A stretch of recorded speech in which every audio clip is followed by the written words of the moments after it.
Jason, there's a few dimensions to this, so I'll touch on two or three sort of key elements.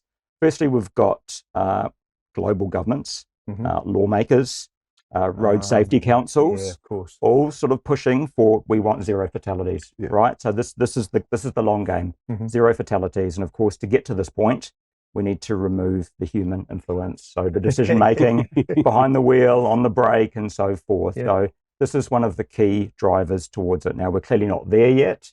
Vehicle autonomy, Neil will talk about a little later, but we're on the road. So we are now starting to fill some of those voids with the systems that Neil just spoke about. It's interesting because I think back to old car technology. Cars never came with seatbelts. Exactly. Then they came with lap sash. Then they came with these. Then they came with retractors and so forth and so forth. We are moving towards a safer driving experience.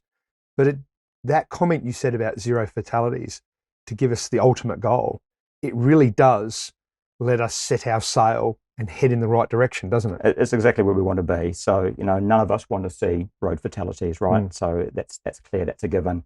But on the flip side, we've also got independent bodies such as NCAP and ANCAP, who are the organisations that do the new vehicle testing. Oh, yeah. So these guys are effectively looking at providing the consumers with really good insight into how safe a vehicle is. That helps the decision-making process when they buy a vehicle. So is it 5-star rating? So that's pushing the car companies to go, right, we need to be 5-star, or we need to be on the journey to get 5-star, because we want the consumers to be looking at our vehicles, and ANCAP will promote that, through their mechanisms. That benchmark is constantly rising every year on year. Correct. And so these extra systems are helping that benchmark get better and better.